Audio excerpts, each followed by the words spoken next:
What up, guys? James from Bolt Bros here. We're out at a family reunion right now, but training camp has started, so we got to get something out there to talk with you guys about which vets, offense, defense for 2025 that have the most pressure on them this year. Want to be able to hear your guys' thoughts on this, but these are four players that I think would have the most pressure going into 2025. So let's go ahead and get into it, guys. Bolt Bros, let's go. Bolt Bros. All right, guys, appreciate all the love and support. Please like this video, subscribe to this channel if you've not. We appreciate all the love and support. And once again, comments below about the vets that have the most pressure for 2025. I think we've got some really, really good players on this team, a lot of depth on this team, but there are specific players, if we want to get to that Super Bowl and win that Super Bowl, that need to show out and basically stabilize their position within this team, making sure this team gets to that almighty Lombardi trophy. And so I did want to actually just show one quick thing, because I know we didn't talk too much about it, about the New Jerseys. Hey, all Navy, I'm in 100%. I was at the last game the Chargers did that when they had the San Diego Fires. I think it was 2001, 2002, where they moved the game to Arizona. They went top to bottom Navy. Best jerseys out there. They better have that tinted visor. Every single player on the field with this jersey. It's a phenomenal jersey. Great jersey. Now, the next jersey, yeah, I'm not sure yet. All yellow, a little bit too bright for my liking, but who knows? Maybe it'll look better when they're on field. But just wanted to dabble on that real quick before I jump into my list here. Now, once again, going right back to the vets that have the most pressure this season. And you know what? Honestly, it starts with our leader, right? Justin Herbert is basically get the most pressure, in my opinion, for this offense to work. Now, once again, last year he had less weapons that he was working with offensively. Running game was kind of a little off and on. Injuries were issues there. O-line became an issue late in the season too. Wide receiver weapons, a little bit of an issue, but I'm going to put a little pressure on Justin Herbert. He has a lot of weapons now. Quentin Johnston, Ladd McConkey, Mike Williams, we'll see if he gets off the pup. I don't imagine he's got much of a serious injury that he's got to deal with. Trey Harris, when he gets in camp, I think that's the other side too. We'll see where that goes. But then once again, you look at the tight end room. Tyler Conklin, great addition. Obviously, then you got Aronde Gadsden too. You got guys that could basically be those pass catchers now and good blockers on top of that. Aronde is going to be that guy that kind of builds out, kind of figures out his blocking game, including with his catching game. I think he's going to really do a great job all around over the season. He will be an added weapon to this whole situation. Then you go back to the running back room. You got Amari and Hampton. You end up getting Najee Harris. You got two really stellar backs. You got an O-line with the additions on there too. And then there's obviously a little bit of, confusion a little bit about what's going on with specific positions there on the O-line, which I will talk about here shortly. There is more than enough weapons on this team to make sure Justin Herbert performs well. And I'm excited to be able to see what he could do. And once again, I know he's going to show out. You know what? With Mekhi Becton added to this O-line is going to shift a lot with this team. I mean, there's even guys out there saying that we're going to have a top 5 type offensive line just because the Mekhi Becton addition. But what does that do? It helps Justin Herbert be able to have a run game that can run to the right side, because it was a lot of left side running. Now you got two running backs that can run and will be able to run. Now you got weapons and tight ends on top of that can actually be a great addition to this team. I mean, I did even leave out one other weapon in the tight end room, which Will Dissly played out a lot better, which is weird that they've even ranked him as one of the lower tight ends in the NFL of the starting. Let me talk correctly here, guys. Starting tight ends in the league. And he played out well. He played better than we ever expected. We looked at him as a blocking tight end, and he did a phenomenal job all around. So Justin Herbert, putting some pressure on him, because once again, it starts with our leader. He needs to be the guy that leads this offense with all these weapons that he now has. So I'm excited to be able to see him ball out, and I expect him to fully ball out. Now I'm going to go to one other player here too, who was obviously on the team last year, but now there's a lot of a position switch going on with him. Is he going to be left guard? Is he going to be center? I'm not sure, but I'm going to put a little pressure here on Zion Johnson. We did not pick up his 5th-year option. We basically said, hey, what we're going to try to do is we're going to put you at the center position. We're going to see what you could do there.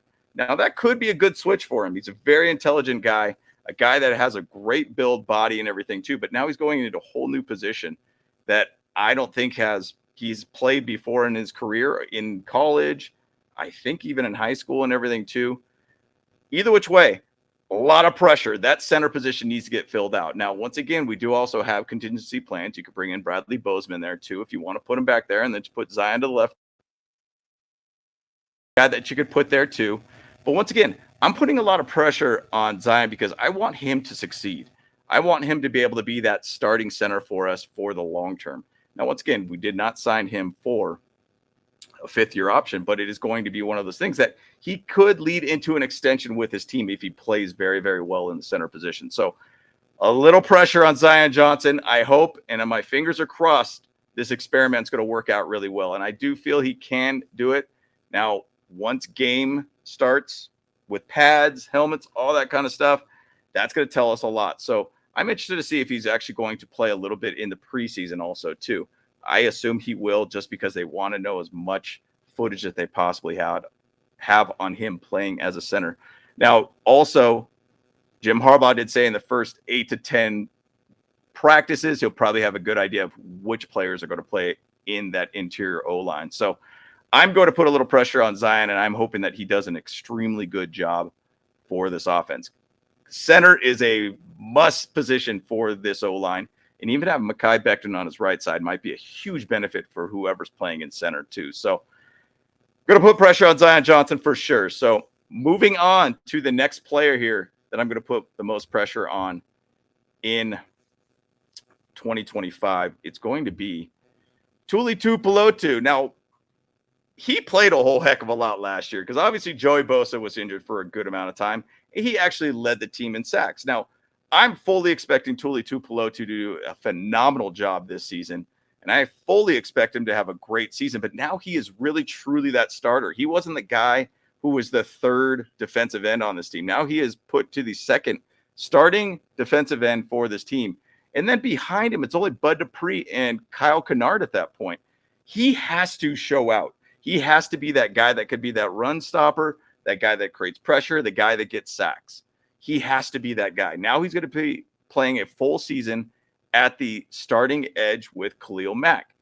We have got to see a great season out of TUPELO, or they're going to try to find a way to get somebody else out on the free agent market, try to fill his gap too. But I really think TUPELO is going to have a great year this year. But it's just, once again, this is his first season of really being that starter. Is he going to be ready to make that happen? I think so, and we've seen it before, but he was also more as a defensive end 3. And I want to say that he's getting close to his contract year. So I'm hoping that he's going to get to this point where, hey, I could show up after my 3rd year, I should say that, to be able to go out there and get an extension with the Chargers to be a long-term plan. Now, he's obviously part of that elite group that Jim Harbaugh loves. I want to be able to see TUPELO go out there and get himself a bag, be a long-term answer for this edge position. So expecting a lot on Tuli, and I fully would love to be able to see him get over 10-plus sacks this season and just have an absolute phenomenal year. Pro Bowl would be phenomenal for us for that position. So Tuli is one of the guys I put pressure on for this upcoming season. So looking forward to seeing it. Big T's going out there. Hit him up in the chat and throw him in the comments below. Love to be able to see him ball out this year. Great player all around. Now, my final player that I'm going to throw out here, who is another defensive player, it's a position that I am so nervous about, and I'm not sure what to expect from them because there's a lot of changes there.